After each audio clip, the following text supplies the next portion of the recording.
Thank you for the patience. We're getting ready to start our press conferences. The mayor and commissioners are getting ready. One second.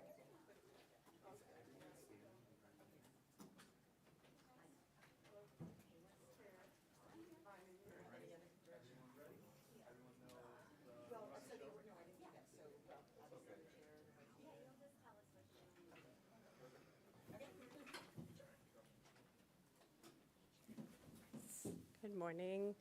Good morning. Who took the chairs? Good morning. To allow for room. Well, welcome everyone. Thank you very much. We're going to open up with Madam Mayor, then we're going to be followed by commissioners that will be speaking, and we're going to end the program with interpretation to Creole. Madam Mayor. Where's Dolores? Is Dolores here? Dolores Holly? Yeah, just come on up, and if we could have our key staff over there as well. Great. Okay, just all gather. Okay, great. All right. Good morning, everyone. Good morning. And thank you for being here today as we are kicking off National Housing Month. And Miami-Dade County, we all know, is a truly special place. We live in a region that is rich in our natural history and our environment. We all benefit from our diverse culture, the languages, the food, and we are resilient like nowhere else in this country.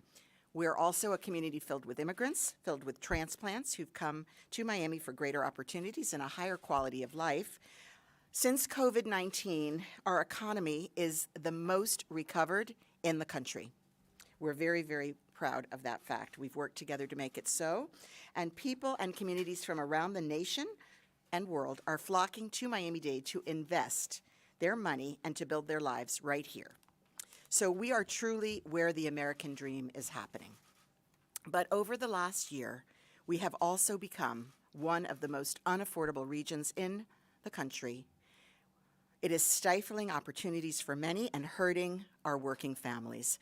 Every day, we are all hearing stories of skyrocketing rents, individuals and families being forced to move because they can no longer afford where they live. This isn't just a problem in Miami-Dade, we know that. Across the whole country, renters are feeling the effects of rising prices, and it is a true emergency of affordability. So if we want to continue to grow, to attract high-quality talent, we must address the housing challenges our residents are facing, and we must make it easier for residents to live, work, and thrive in our county. My administration has been working tirelessly together with our county commission to find solutions to make housing affordable for all residents, including alternative funding for developers, incentivizing more sustainable construction, and making it easier to build. What is increasingly clear is that is not enough. We must do more for our residents, and that's why we've come together today. I am declaring a county-wide affordability crisis. I have released an executive directive to critical county staff to make sure that they accelerate solutions for our residents. I'm putting together a plan called the Building Blocks Program, and it will be, as a first step today, we are announcing a new and additional $13 million into our Emergency Rental Assistance Program, or ERAP. It is now available to eligible Miami-Dade residents. In Miami-Dade County, our workers, our seniors, our families have been burdened with unprecedented rent increases over 30% higher than last year.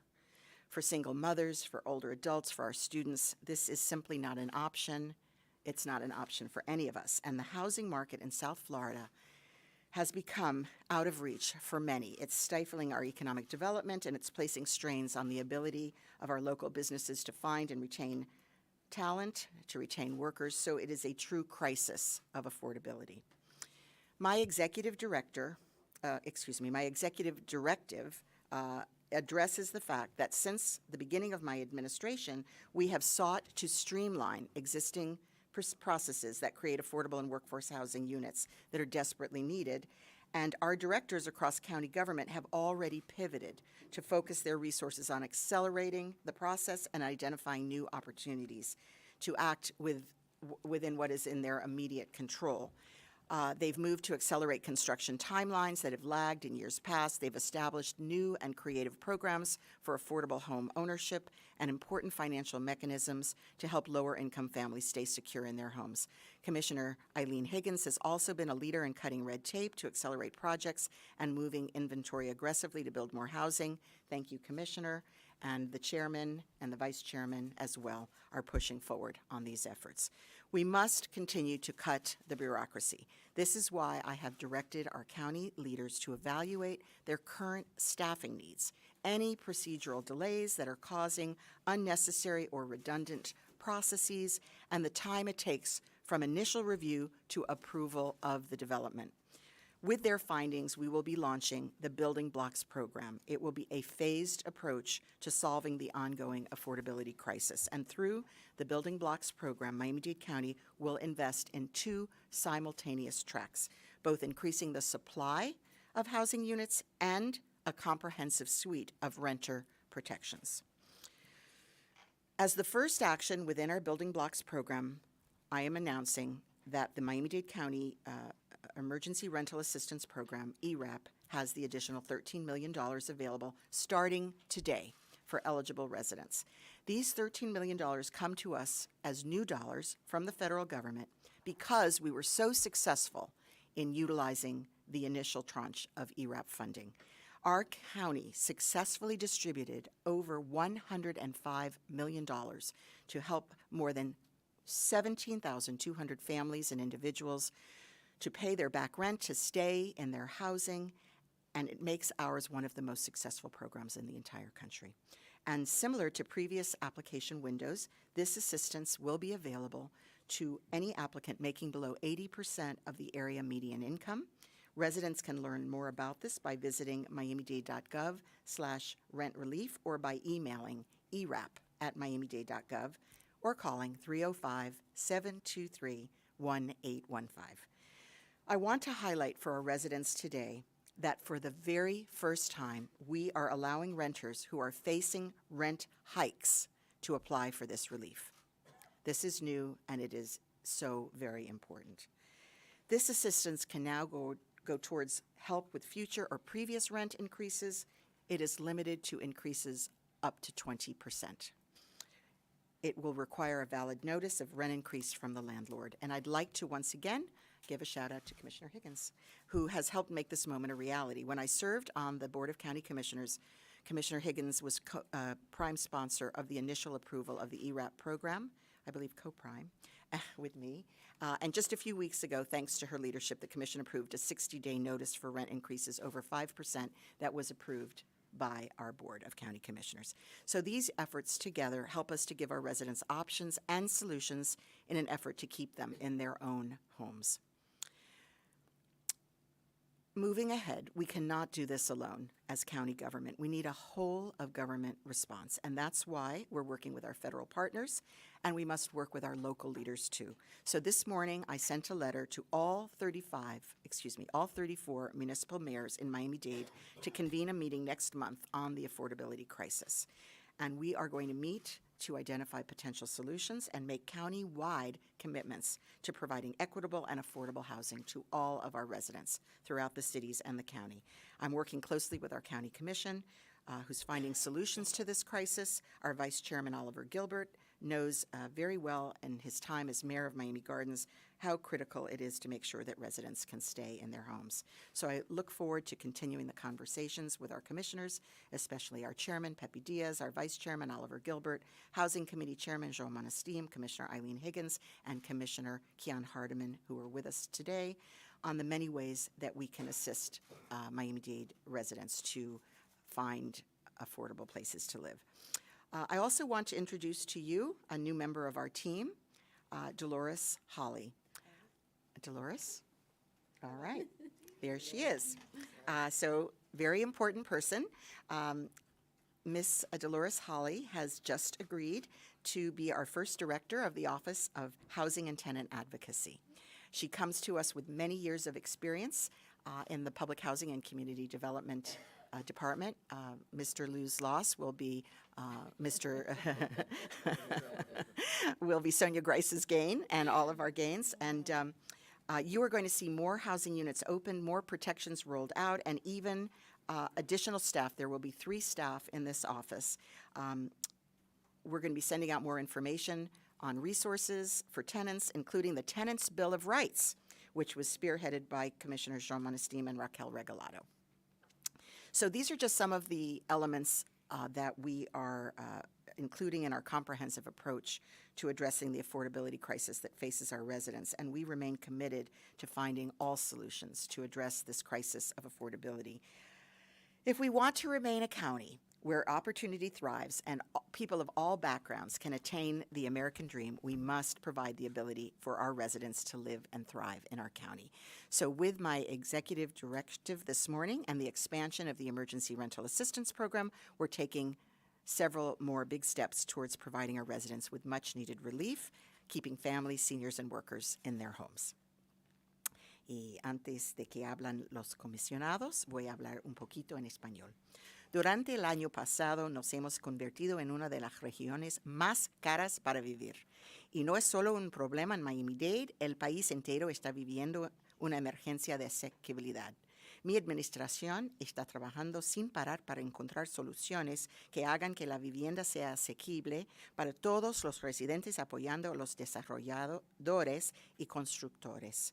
Pero está cada vez más clara que no es suficiente. Tenemos que hacer más por nuestros residentes. Por eso, en este mes de abril, que es el mes nacional de la vivienda justa, declaro una crisis de asequibilidad en todo el condado y anuncio lo siguiente. Ordeno que el personal del condado acelere soluciones para nuestros residentes y que inicien el programa Building Blocks o bloques de construcción. Como la primera acción del programa, el condado ampliará nuestro programa de asistencia de emergencia con el alquiler ARAP, con $13 millones adicionales. Y lo más importante de estos fondos es que hoy, por primera vez, vamos a ayudar a los quienes les subieron la renta y no puedan pagar. Esta mañana envié una carta a los 34 alcaldes municipales de Miami-Dade para convocar una reunión el próximo mes sobre la crisis de asequibilidad. Ok. También quiero anunciar que hemos contratado a una directora de nuestra Oficina de Defensa de la Vivienda, Dolores Hawley, la nueva directora. Ella está aquí hoy y pronto enviaremos más información sobre recursos para inquilinos, incluida la Declaración de Derecho de los Inquilinos, encabezada por los comisionados Jean Monestim y Raquel Regalado. Muchas gracias. And now to our chairman, Pepe Diaz. Thank you, Madam Chairman. And first and foremost, let me start. It's okay. Got promoted. Mayor, Chair. You know, mayor, chair, you know, it's all good. It's all good. What happened Thank you again, Madam Mayor. Thank you for stepping it up and actually bringing more money into Miami-Dade County to a crisis that is really a national crisis and in some places even a world crisis. This is something that's very important to us in our community. We do live in paradise, and we're very proud of that. Even though it's a national crisis, we have to take care of our own in Miami-Dade County with the 34 municipalities that we work with every day. The mayor has come forth and stated and found more money that is needed, yet that money is not going to be there forever, and this crisis might continue.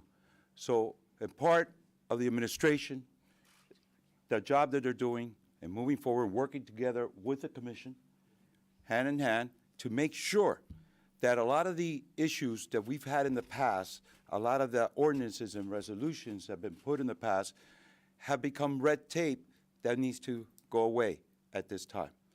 So not only Commissioner Regalado, but every commissioner that is in Miami-Dade County is working together to find solutions to make things go faster through the legality side that we put forth as laws. But that doesn't mean that the departments don't need to move fast too. and that is something the mayor has vowed to do. We're looking at the weaknesses of delays that are not affordable in any way, shape, or form. I have sent memos to get all information that we can on projects that have been waiting for 2, 3 years. That is not acceptable anymore for that to take place. In today's world, this is a perfect storm. And it's a perfect storm because if you look at any angle, there's an increase. Whether it's just as simple of insurance, your home insurance, that's going up, and might be going up a lot more come very soon. Jobs, okay? They say that there's plentiful jobs, yes there are, but then the salaries and so on to keep up with the rents and everything and the cost of living, it's not easy. There's just a perfect storm going on at this time. We will address it as a county commission. That is something we've been doing and working alongside with the administration, and we'll continue to do our part in making sure that we move forward and make this affordable to our residents and help in where we can. But once again, the help that the mayor has gotten, and already it shows the record that we're probably leading the nation in help, it's only going to last for so long. So we have to do all our parts together to make sure that this is a reality and that this storm goes away. En español. Primero que nada, quiero darle las gracias a la alcaldesa por tener el sistema que tiene para los asuntos de a la ayuda de emergencia para las personas con las rentas. Es muy importante que miren las calificaciones que tienen que tener para recibir esta ayuda. Ella ha cambiado la estructura para poder hacer que las personas que le han subido la renta pueden aplicar y tratar de coger esta ayuda. También hay requisitos que tienen que pasar para recoger esta ayuda.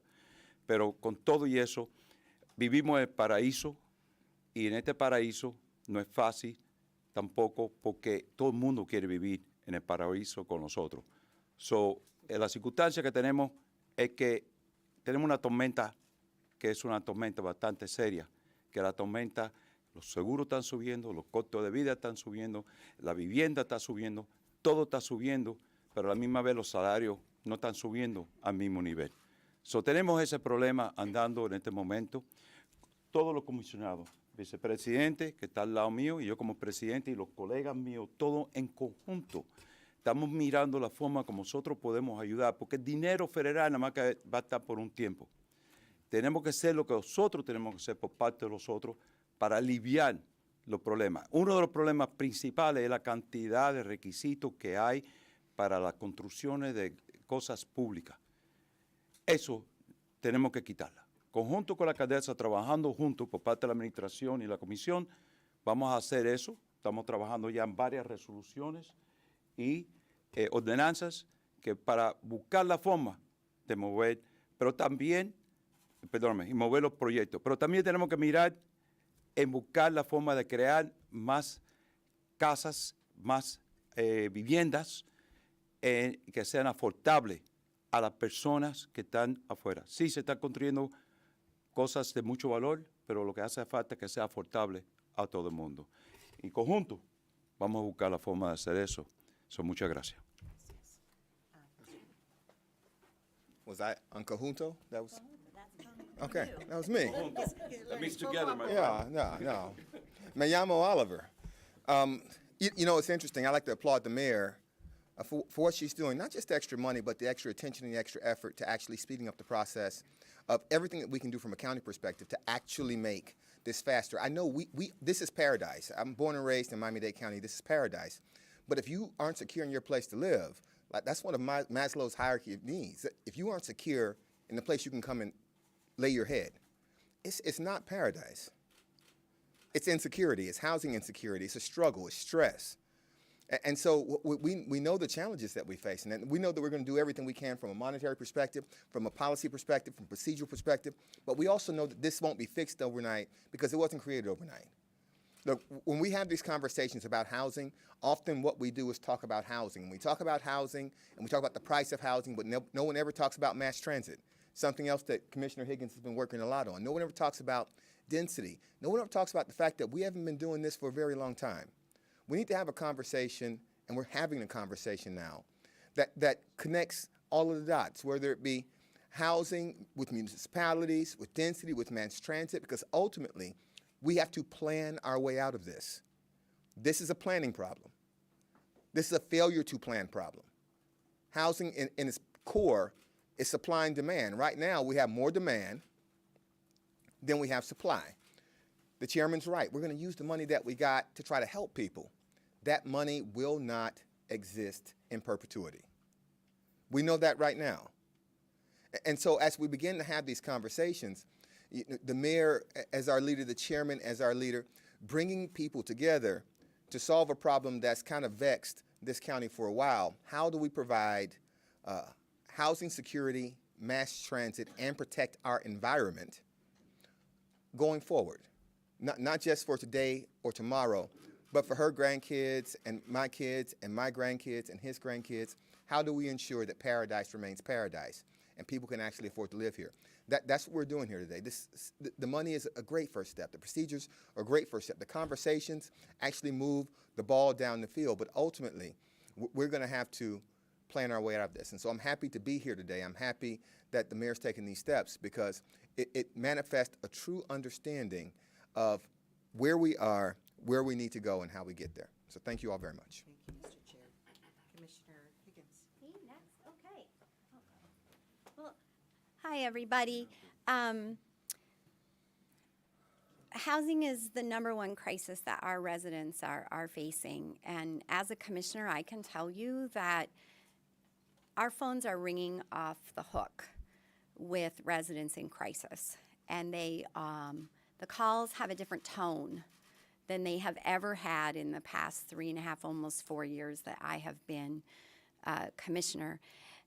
Everything from these outrageous rent increases, they're behind on some of their rent, some of them still because of COVID. And today I think it's very important that you see a united commission and an administration that is committed to doing absolutely everything that we can possibly do to solve this crisis. And part of it is creating protections and the ability to help people. Fair notice, where now landlords cannot increase your rent by an outrageous amount without giving you fair notice before doing that, to making sure we're adding more rental assistance to people that are behind. And then also to just actually solving the crisis. As our vice chairman and our chairman put it so ably, we don't have enough affordable housing. The only way to get it is to build more. And so 2 years ago, our commission unanimously passed legislation that required that all applications for affordable housing go to the front of the line in permitting. And so they have been doing that. But if the process has been slow, just because you're in the front of the line, you could still be in the front of a line of a slow process. And today what you're seeing is the mayor and her team is completely united about making sure that affordable housing isn't just in the front of the line, but the line is moving quickly.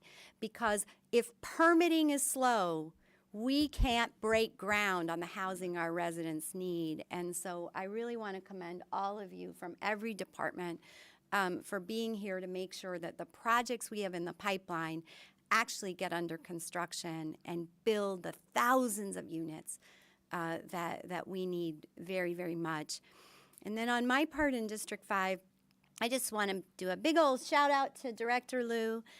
He has really been a true partner in help. Director Liu, come up here, you're my true partner in looking at every scrap large and small, of county-owned land in District 5, and we have together put together plans to add affordable housing on nearly every acre of that property.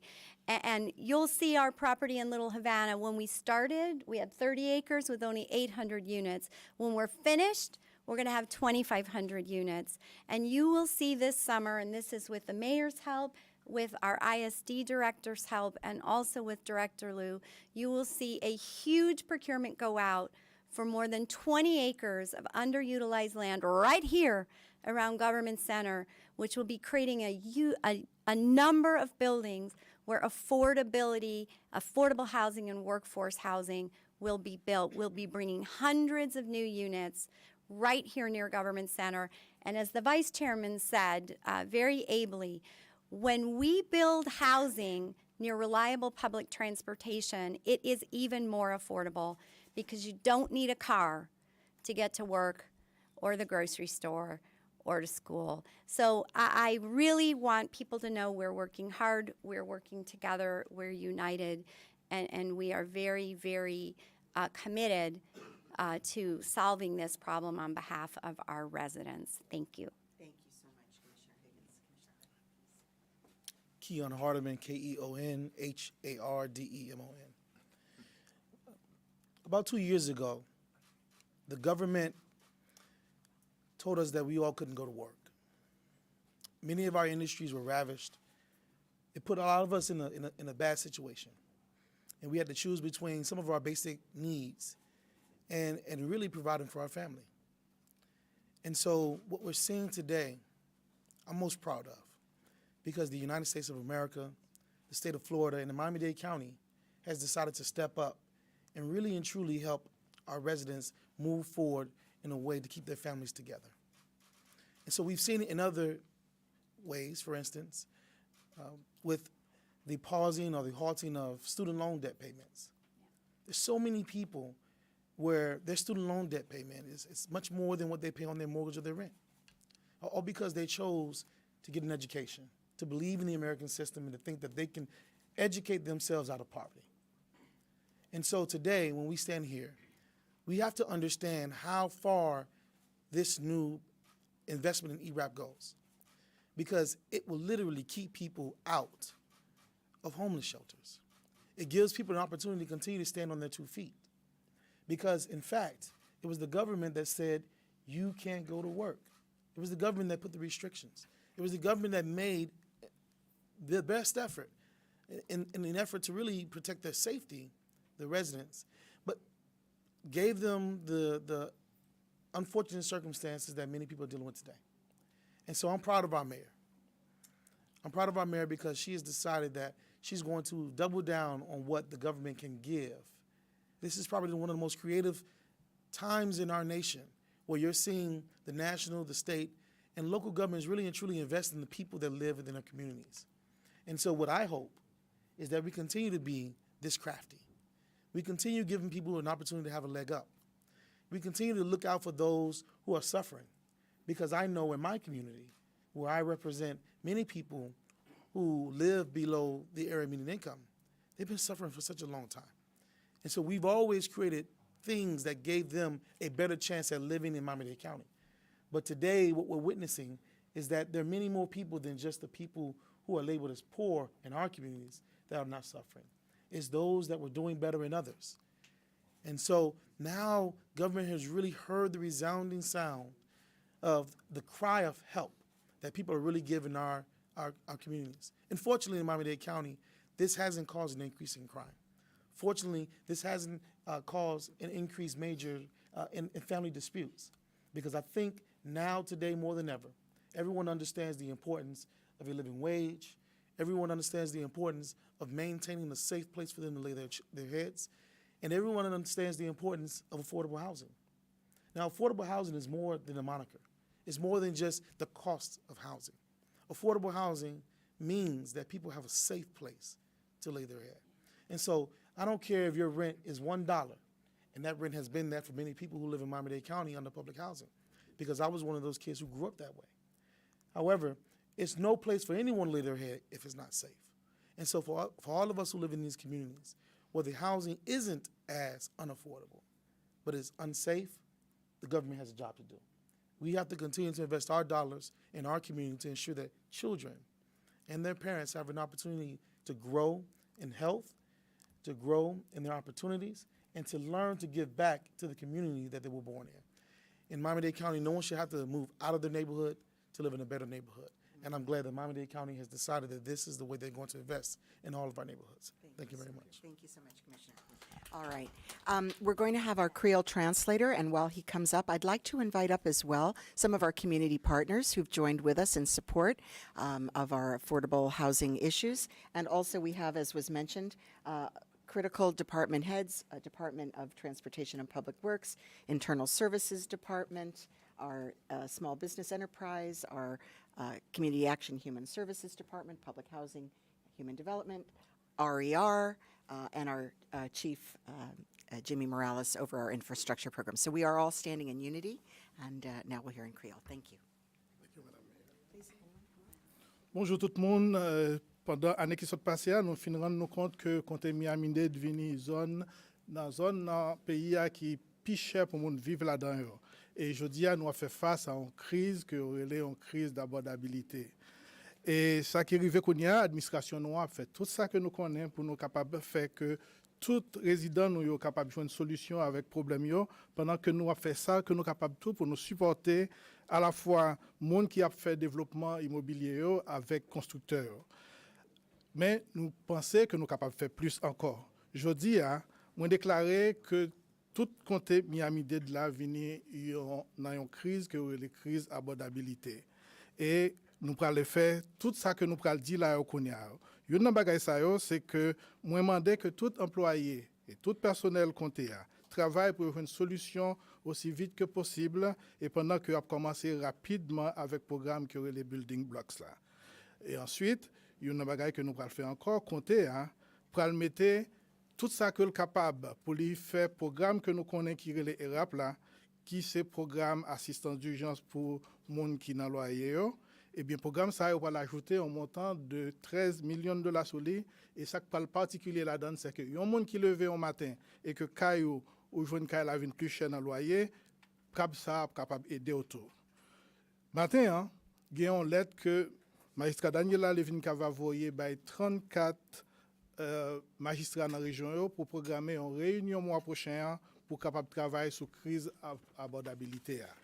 Dernier bagage que nous devons signaler que gagne un nouveau directeur qui est nommé qui pour militer pour question assistance dans niveau logement et nouveau directeur ça les Dolores Halley. Merci en Pierre. Merci beaucoup.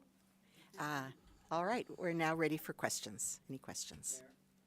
Just so I get the wording right, is affordability crisis different from housing crisis, which I think under state law is a key step into rent control, people who want to move that? Yeah. Are these two different things?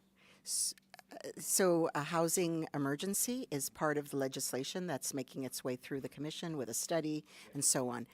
We say affordability crisis because, as has been mentioned, it's housing at the forefront, but it's also transportation, it's also jobs, it's everything that contributes to truly being in an affordability crisis. Yes. Could you clarify for me the range of people who can actually apply for this assistance? Because we talk a lot about low-income housing, but some people who've just been working here, they might be at a certain price range as far as their salary goes, and they need help as well. I mean, we've heard a lot about it. Yes. So, Mr. Michael Liu, head of our Housing and Community Development, has been running the program, and he will answer all the technical questions. Thank you. Under federal, under federal guidelines, we're required to limit assistance to those who earn less than 80% of area median income and give preference to those who earn no more than 50% of area median income. So in terms of real dollars, what does that mean? For example, if you are a single person earning less than 50% of AMI, your top threshold there is $31,650. For family of four at the 50% of AMI level, that's $45,200. At the 80% of area median income for a single person, the cap is at $50,640, and then for a family of four, $72,320. So that's the range that we are required to work with under the federal program from which we get these dollars. So you don't qualify if you're middle class and you're making 50 as a single person? You could, because then you would be within the 80% and below of AMI. Now, there's a preference for those who earn up to 50% and below, but you can qualify if you earn up to 80% of AMI. Okay. So like for 50,000 a year, you still qualify, but there's preference for people who are making 31. Correct. Okay. Correct. Do we have other questions? You had one? How you doing, Michael Butler, Miami Herald, real estate reporter. First of all, I just am interested in learning more on how you guys will measure the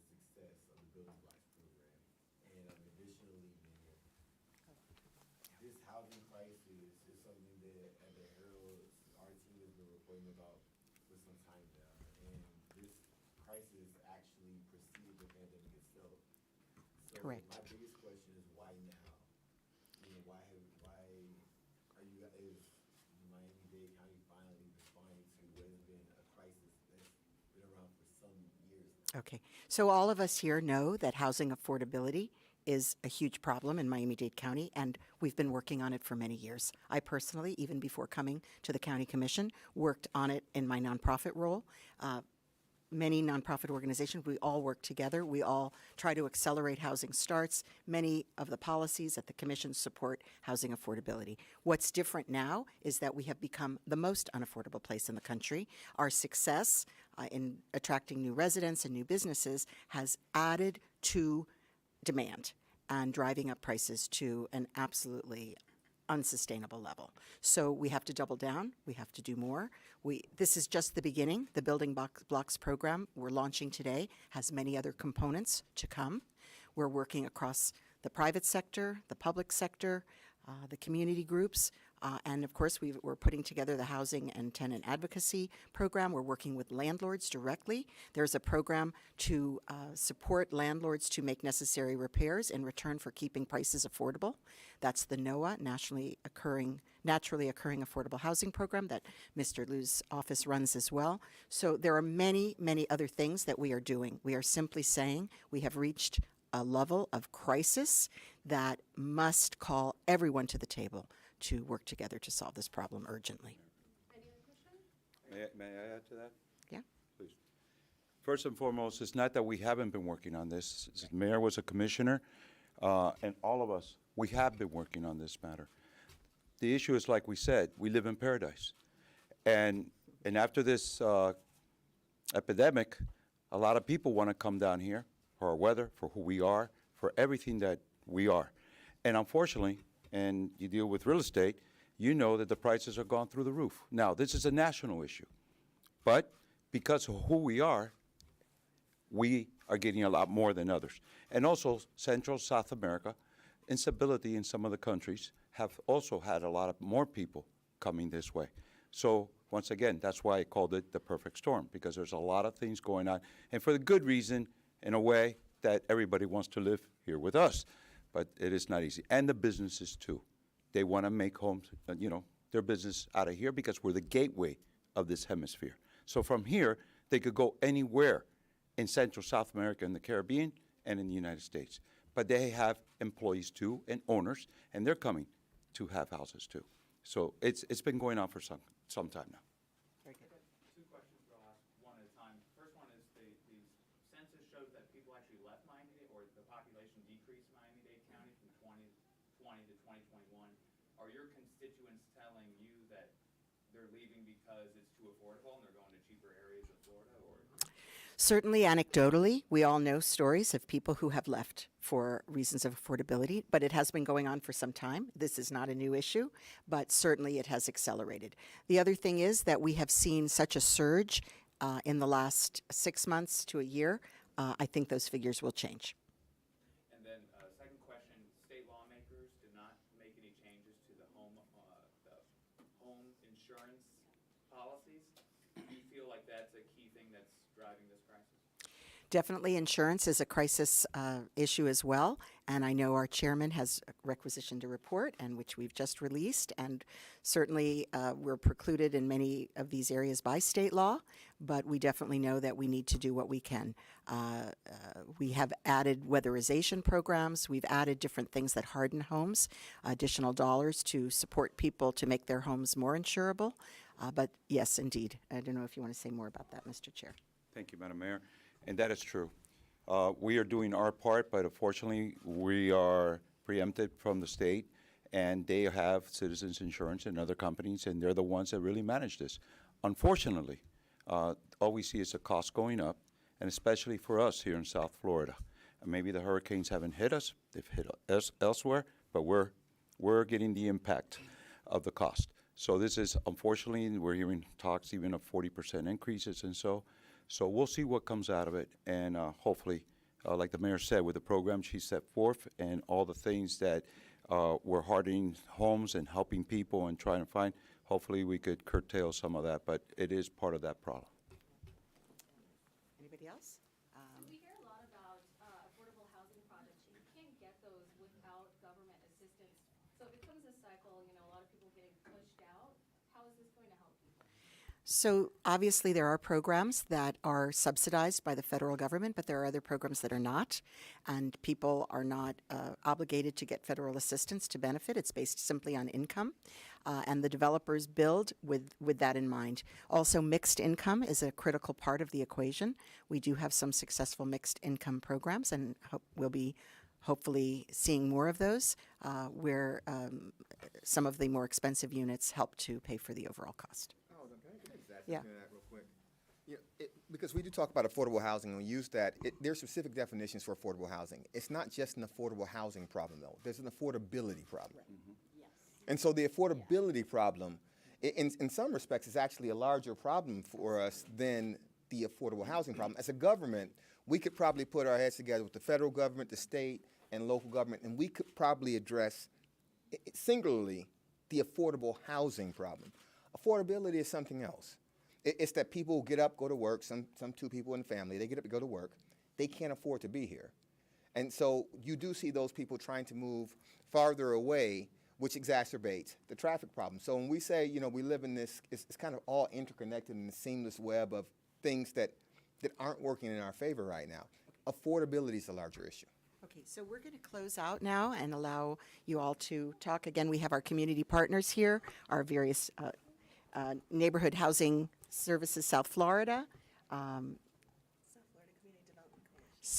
Community Development Coalition, Homes for All, and all of our many departments working on it. So we want to thank everyone for joining us today. And just remember, this is about our future economy. This is about our workforce, and we are going to get it done. Thank you.